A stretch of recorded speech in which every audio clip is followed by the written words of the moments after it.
Hello dear all students, welcome back to the ethical hacking course with the Ruby language. Okay, let's start. So first of all, let's start from the basics of scripting.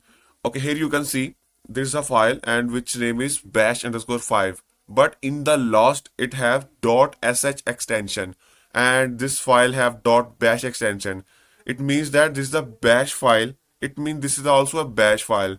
And let's say if we create a file which name is like you can rename it as whatever you want like auto tool, or you can type here whatever you want, but in the last if you type .py it means it's a python file or python script, and if you type here sh it means it's a bash file. If you type here asm it means it's a assembly language file, and if you type js it means it's a javascript file, and same here if you type .css I mean .css, it's a CSS file, and .html mean it's a HTML file. Okay, so Ruby language also have its own extension, and that is called RB. It means it's a Ruby file or Ruby script. Okay, so we need to create a file, and in the last of the file we need to add this extension .rb. Okay, let's start. So we have two types of editor, the graphical user interface editor, which is text editor, or same like the Windows notebook editor. Okay. And you can also say that the Microsoft Word, and these are the graphical user interface based editor. But I suggest you, if you are in the ethical hacking field, then try to create the scripts and programs with the help of Nano Editor, which is built in the terminal. And if you want to create the advanced script, then you can choose the VS Code or any other tools, even the Vim tools, which is already available in the Kali Linux and it is free. But if you are starting from the basics, then I suggest you please choose the Nano editor. Okay, what is Nano? Nano is actually a text editor which is built for the terminal. It is only work in the terminal.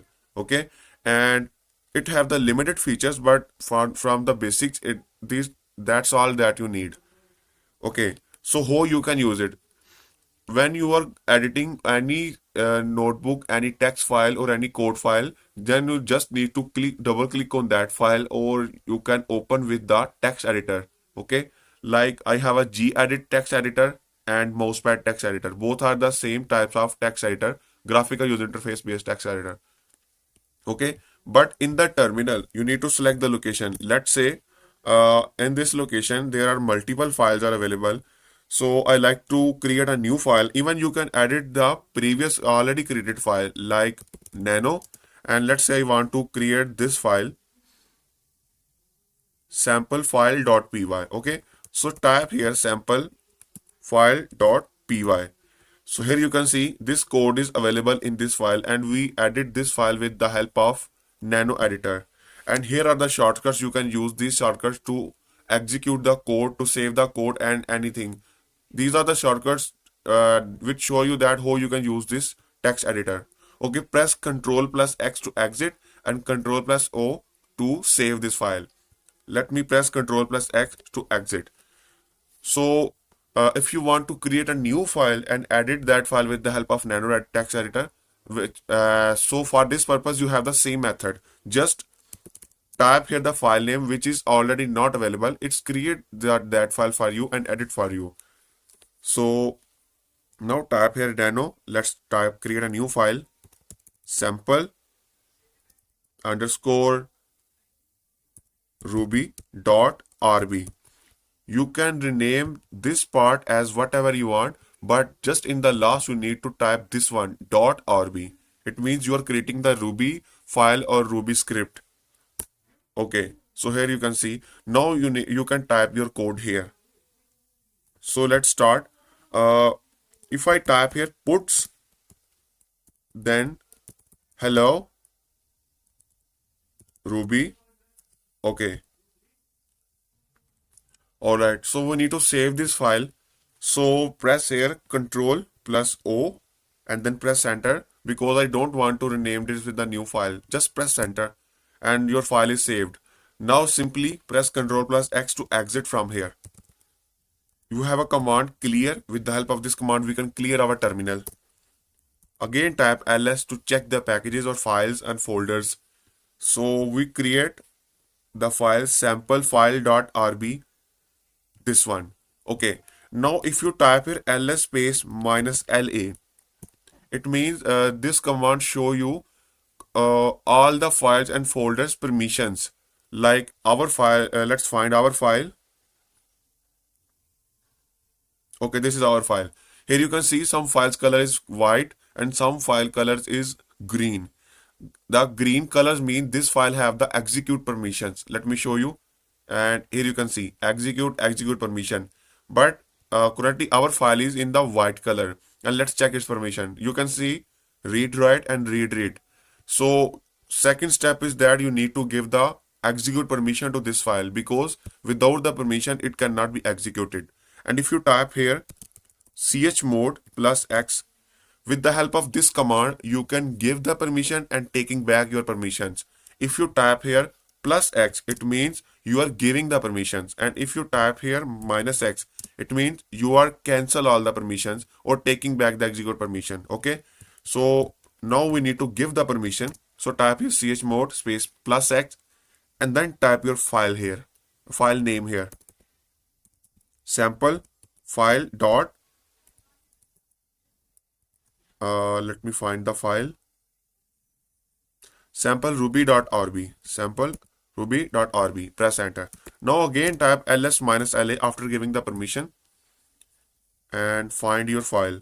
Okay, here you can see now the file color is converted to the green color, and now this file have the execute permission, read write execute and execute permission. Okay, now your file is ready to execute. Now you can just type here ruby and then type your file name like sample ruby.rb and press enter. So here you can see we entered this text in that file. Okay, so this is a simple and very simple method that how you can create a simple Ruby script and how you can execute it after giving the execute permission. Okay, so if you type a dot slash and then type sample ruby.rb, here you can see puts not allowed. Now the syntax error. So you can only execute the file with the help of Ruby programming language. If you directly type here Ruby and press enter, and soon your Ruby programming language will be launched for coding, but I like to exit from here. Okay, so one more thing. Currently your terminal is in the user mode. How you can check that you are in the user mode or in the root mode? You have a command who am I and press enter. This command return the answer to you that you are in the user mode or in the root mode. This is my username at the rate of my username. Okay, so it returned my username. It means I'm in the user mode. What is the difference between the user mode and the root mode? Well, actually the user mode means you can perform the simple tasks like create the file, delete the file, and edit some things or play something. Okay, but if you want to perform the ethical hacking and you want to use every tools of your Kali Linux, then you need to get the admin permission. So how you can do this? You have a command sudo space su and then press enter. It requires your admin password. Okay, let me type here and press enter. Okay, here you can see now your terminal color is changed. Root at the rate of your username. Okay, so if I type here who am I in the root mode, it return me I am in the root mode. Okay, so what is the benefit to create the scripts in the root mode and in the user mode? Actually, when I create the file in the root mode, then you cannot delete the file without the admin permission and execute without the admin permission. Maybe you can execute, but you cannot delete it or change or edit the file. Okay, with the help of root mode your file will be keep safe. Okay, so that's it for this video. See you in the next lecture.